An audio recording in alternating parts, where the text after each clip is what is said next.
اچھا اگلا سوال علی بھائی جو آیا ہے کسی بھائی نے کیا ہوا ہے، یہ مجھے تو پتہ بھی نہیں کہ سوال بھی درست ہے یا نہیں. عموماً پاکستان، انڈیا اور بنگلہ دیش کی حنفی عوام میں یہ مشہور ہے کہ گھوڑا کھانا مکروہ ہے، یہ تو خیر پتہ ہی ہے، جبکہ دوسری طرف ترکی میں حنفی لوگ گھوڑے کا گوشت اور کباب بڑے شوق سے کھاتے ہیں. یہ تو ٹھیک ہے بات، مجھے یہ پتہ صحیح ہے بات؟ جی جی، میرے دونوں میں آفس اتنا کے کئی لوگ ترکی میں گئے ہیں، انہوں نے کھا دونوں کے میں اتنا فرق کیوں ہے؟ یہ سوال کسی بھائی نے پوچھا ہے. ہاں، فرق اس لیے ہے کہ جو کہانیاں ہوتی ہیں نا وہ ہر علاقے کی اپنی ہوتی ہیں. ادھر تو خیر ہر چیز ہی ڈیفرنٹ ہے، ادھر کا سنی بھی ڈیفرنٹ، ادھر کا شیعہ بھی ڈیفرنٹ. ٹھیک ہے، یہ سب کانٹیننٹ کی کہانی ہے.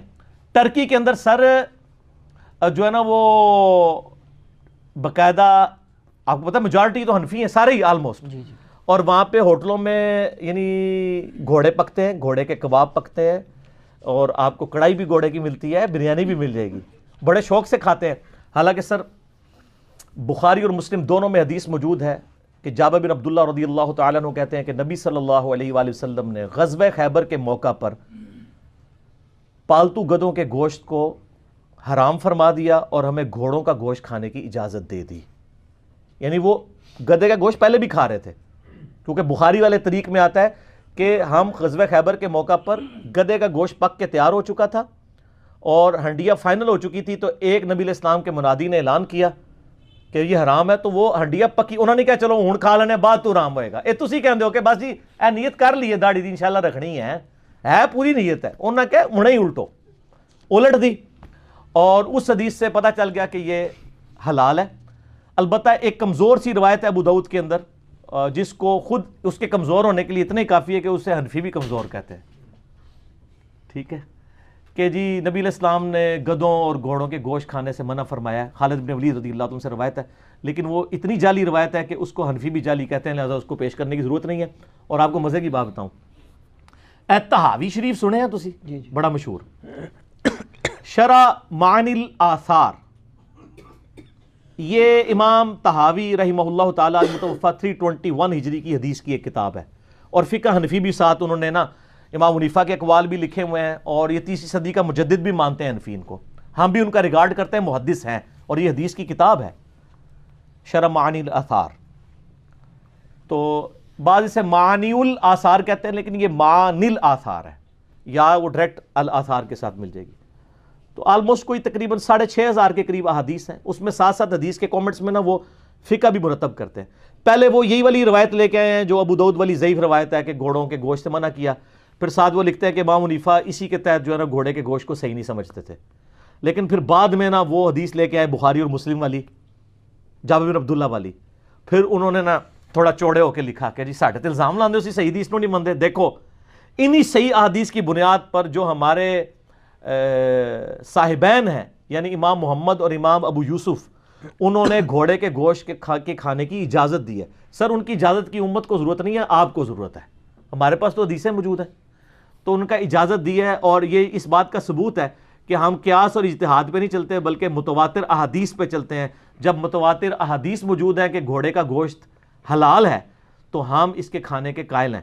یہ جناب طحاوی شریف میں لکھا ہوا ہے جو فقہ حنفی کی واقعی جینون ایک کتاب ہے، جو آپ اکثر پوچھتے ہیں نا جی فقہ حنفی کی ریٹن فارم میں، یہ بعد میں جو ادایا یہ فتاوی علمگیری، یہ تو بعد کی پیداوار ہے نا. طحاوی شریف اس وقت لکھی گئی ہے. طحاوی شریف تو اس کو یہ کہتے ہیں، ویسے یہ شرح معانی الاثار ہے کتاب کا نام، اردو میں ترجمہ ہو کے آ چکی ہے. اس کے اندر باقاعدہ ہم انشاءاللہ اس میں جے پی جی بھی اس کا ایڈ کر دیں گے. اس کے اندر باقاعدہ انہوں نے لکھا ہے کہ ہم تو حدیث پہ چل رہے ہیں اور ہم گھوڑے کو حلال سمجھتے ہیں. لیکن سر انہوں نے اپنی پبلک کو کیا کہانی کرائی؟ وہ کہانی ہے وہ جی دیکھیں جی جو ہے نا وہ جہاد میں اب بزرگوں کی بات بھی رہ جائے، وہ جی جہاد میں گھوڑے استعمال ہوتے تھے، اور یار ادو ہوندے سن، ہن تک بزرگاں دی جیڑی مطلب لکیر پٹدے پیو، ہن کیڑے گھوڑے استعمال ہو رہے ہیں. وہ اس لیے پھر اس وقت انہوں نے کہا کہ حرام تو نہیں مکروہ ہے. سر شریعت میں آپ اپنی طرف سے کوئی چیز انجیکٹ کر ہی نہیں سکتے، مکروہ کہنے کا آپ کو اختیار ہے حلال چیز کو. وَلِعَاذُ بِاللَّهِ تعالی قرآن حکیم میں اللہ تبارک و تعالیٰ نے یہ کیٹاگوریکل مینشن کیا ہے کہ مت کہا کرو کہ یہ چیز حرام ہے اور یہ حلال ہے جب تک کہ تمہیں کوئی شرعی دلیل نہ مل جائے. اپنی طرف سے حلال و حرام کے فتوے نہ لگایا کرو. تمہیں کس نے یہ یعنی اجازت دی ہے کہ تم اس قسم کے فتوے لگاؤ؟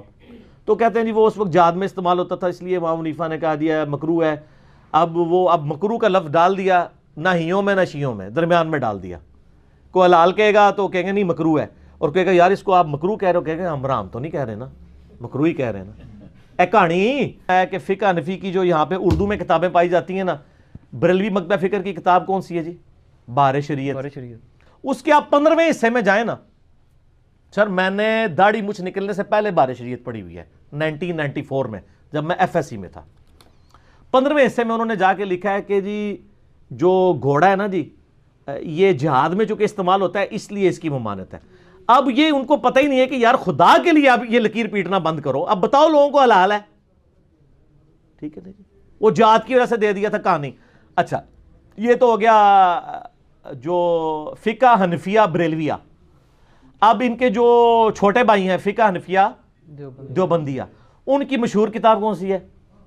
بہشتی زیور۔ ہائے دیکھو سارے لوگ پتہ ہے۔ اچھا تو بہشتی زیور کے اندر بھی جو حلال و حرام والا چیپٹر ہے اس میں باقاعدہ انہوں نے لکھا ہے کہ گھوڑے کا گوشت حلال تو ہے لیکن کھانا نہیں چاہیے۔ دیکھو کہانی، ٹھیک ہے، کڈی کڈی کہانیاں کراندے نے، اور پھر کہندے نے جی علی پھر ساڈے چنگے لاندا ہے۔ تو میں چنگے نہیں لاندا سر، بالکل میں چنگے نہیں لاندا، میں صرف کہنا کہ سر نام ہے بابی، نام ہے بابی، میں ہوں مسلم علمی کتابی، ٹھیک ہو گیا۔ تو یہ میں نے آپ کو دونوں کے الگ الگ حوالے اس لیے دیے ہیں کہ یہ دونوں بھائی ایک دوسرے کو ماننے کے لیے تیار نہیں ہے،